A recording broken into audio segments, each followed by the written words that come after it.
get cracking then. Just after 2 years in Australia, what have you made of the World Cup qualifying struggles? Could you see it coming when you're in charge of Western Sydney? I follow them still follow them. It was a brilliant time, one of my best time in my career, because I really enjoyed it. Not only myself, also for my family. It was fantastic. I worked together with brilliant people. The club is fantastic. They're just they're not sure which philosophy they want. In my time, they want to get many young players out from the academy. So, but if you want to get them out, it's very difficult to fight for the title, And now they changed a bit. So now it's more experienced players there, but it's still the same, you're not improving. So a bit sad, because I think we were on the right way. And in the national team, I'm a bit surprised, because I was thinking, they have quality. They have many, many talented players there. And I was a bit surprised that they couldn't qualify straight now. Still, they have the chance. I'm very optimistic. I really cross the fingers for them, because it would be fantastic if Australia comes to the World Cup. Just building on that, what would be any recommendations that you'll perhaps give to Australian football, seeing as you've coached across Europe and not just the A-League? First of all, they still need better referees. Okay. Referees are still not good. Cost me my job and many points. And I see many games still now, and still the same. They give penalties. What I think, hey, mamma mia, what is he doing? Still with the VAR, they're not improving. So they have to improve there. And also, it takes a bit time. I think if you have clubs like Western Sydney, they have a great philosophy. They have a great academy now, but it takes a bit time. It's not going from one day to the other day. And the biggest problem for Western City was, you go in this tournament and you won the Asian Championship. That will normally never happen again, because Australian team to win this competition, this is very, very difficult, and you need so much luck. But they did it. So now the level was quite high, but all around this club wasn't there. It was, if I remember the first year, if I was there, we had changing rooms and it was unbelievable. It was this is an 8th division team in Germany, have the same facilities like Western Sydney. So they improved, fantastic, really great vision.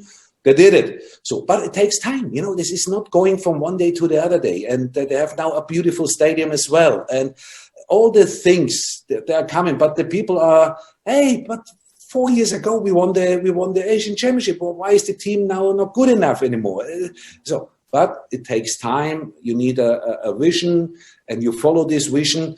But they have too many changes. The changes are too many. So now John is going. Myself had to go. So many others that they are leaving. And the biggest problem is, you have to find the best Australian players. Because you only can have 5 foreigners. So you have to find the best Australian players. So, but if they earn $1 more in the other club, they are moving. So they have not this passion to say, hey, this is my club. I play in this club because this was my biggest dream. I come from the youth. My dream was always, or my club is always FC Sydney, Melbourne Victory. Of course, some players are doing this, but not the most. The others, if they can earn $5 more, they're moving from Sydney to Melbourne, from Melbourne to Perth. And this is the biggest problem, to find the best Australian players. Because if you have them, then you have a massive chance to win the league. And also is, I would say, for the national team a problem. If the players are always moving, so he's feeling well by Western Sydney Wanderers, so he's doing well there. So now he's moving to Asia. Then he's not playing their regular. So this is also a problem for the national team, because you have good players, but you have not this area like Lucas Neal, in Brad Emerton. In this time, there were outstanding players there. So they moved to Europe, they improved there, and the national team had a profit from this, you know. And at the moment, you have talents there, yes, but they have to play regular. And trust me, the A-League is a perfect league for young players because this is men's football. There is a fantastic competition.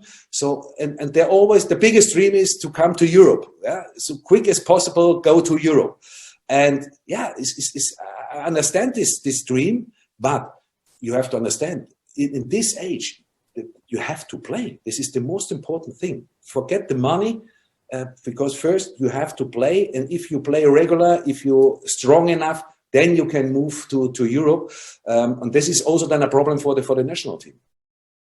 Just moving on to Liverpool, what have you made of Liverpool's resurgence since the new year? And can you see them possibly winning the Champions League again? They have definitely the quality for this, you know. They had many injuries before, so all the players are coming back now, and you see how strong they are. And not even 11 players are strong. You know, they have a team, I would say 16, 18 players. You can play, let them in, because everyone has so much quality. And I would say this is the biggest, the biggest point for Liverpool, because if someone got injured, half a year ago was a massive problem. So now it's not a problem anymore, because even the new ones, you know, with Konate, he had massive problems in the beginning. So now he's improving. Matip, he's playing outstanding. You know, Van Dijk is coming back from a bad injury. He's doing better and better. Fabinho is back. You know, he's one of the most important players in this team. Thiago is going better and better. So now with Diaz is a new player. I can't believe that he is so doing well from the first game on. You think he's playing now for 10 years for Liverpool. He had no problems to adapt the league, to adapt the team. This is fantastic. And of course, they have the quality to win this league, this competition. But, you know, it's so much time to go. You never know what's happened in between. And I really cross the finger, but because my dream would be Liverpool or Bayern Munich. So I think in the semi-final, if everything is going well, we see them each other in the semi-final. And yeah, then the good thing for me is one team is coming in the final. Perfect. And but they have the quality to win this title 100%. Who wins that game, Liverpool-Bayern? Yeah, first of all, there's a game in between. You know, first concentrate for this Champions League is all the teams now, they have quality. And in 2 games, everything is possible. If you're not ready 100%, you get problems. You know, even if you have a squad, what I said with Liverpool, they have a massive squad, fantastic players there. But if you're not ready, you get problems. And even Bayern Munich, you know, the squad is not so big. They have, I would say, 13, 14 fantastic players, but not. If something goes wrong in the next, I don't know, a couple of weeks, they're struggling, because even now they have massive problems, because if Kimmich is injured, or the other players in the back, especially in the back, they have massive problems. So it's difficult to say. Both clubs have the quality to win this title, but you know, you need a bit of luck on your side as well. You touched on Konate there for Liverpool. Just as a past defender yourself, what are the areas of his game do you think he can improve? Look, all the players who left Leipzig, they have massive problems in the first year. This is unbelievable. You know, Keita went from Leipzig to Liverpool. Now Konate, also Upamecano to Bayern Munich, and Sabitzer. He was the captain from Leipzig. And they're playing no rule, because they have so much problem to understand how a massive club works. You know, you have rivalry. What's the English word? The concurrents are there. You have fantastic players like with Matip, Van Dijk, Gomez is there. So they're all fantastic players. So, but you have to say, hey, this is my position. So your mindset is at the moment not strong enough. Keita I think he is doing well now. He's all right. Konate is on a good way, but if I watch Bayern Munich and see Upamecano and Sabitzer, they have massive problem with the mindset. And this is the most important thing. You know, if you are strong in your head, because physically they're top, technically top. They bring everything with, but I would say the mindset is not 100% right. They have to work on this because, both clubs are massive clubs. The pressure is different, like in Leipzig. You have much more good players on the pitch, and you have to fight for your position. And this is hard work for your brain, and you have to tell you every day, hey, he's not taking my spot, that's my spot. And this mentality, this is what you have to learn, especially for this kind of players.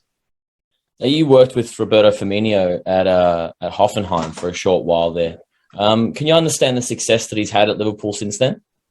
I wasn't surprised because Roberto is not a typical Brazilian. He's more German than Brazilian. He's a very hard-working player. Very straight very focused on the training pitch. Of course, if you go from Hoffenheim to a club like Liverpool, then you're not 100% sure does it work, But from the talent, from how he wants to work, how he wants to play, I said before, he's a perfect transfer for Liverpool because he brings everything with. So that he so quickly adapt the mentality of this club is fantastic. And now I wasn't surprised. You faced Manuel Akanji as Luzern coach before he left for Borussia Dortmund. What did you make of him as a defensive talent in Switzerland? And just on top of that, can you understand the talk of him perhaps moving to Manchester United? He's a massive talent. Big fella, quick, strong, good technique. In the air, he can improve, but it's not bad. He can improve. But in every single game, he has always 1-2 situations. He's not concentrated enough. If he can learn this, he can be an outstanding centre back. I saw them in the Super Cup Bayern Munich against Dortmund. He was by far the best man on the pitch. But in the end, one mistake, what he did, goal for Bayern Munich, you lost the game. And this is what he has to improve. Exactly what I said before to this other kind of players, the mindset to be focused 90, 95 minutes, 98 minutes. I don't know how long the game goes. This is what he has to improve because as a center back, if you do a mistake, then it's very, very dangerous. Similar to a goalkeeper, you can't do many mistakes because the striker is so good, especially in the Premier League or somewhere else, and he has to learn to be focused over 90 minutes and this every 3 days. Because if you play like a club like Man United, you play every 3 games, every 3 days. And you have to be there, and this is what he has to learn. But for the potential, fantastic. Great. That's all I got for you today, Markus. Thanks so much for your time.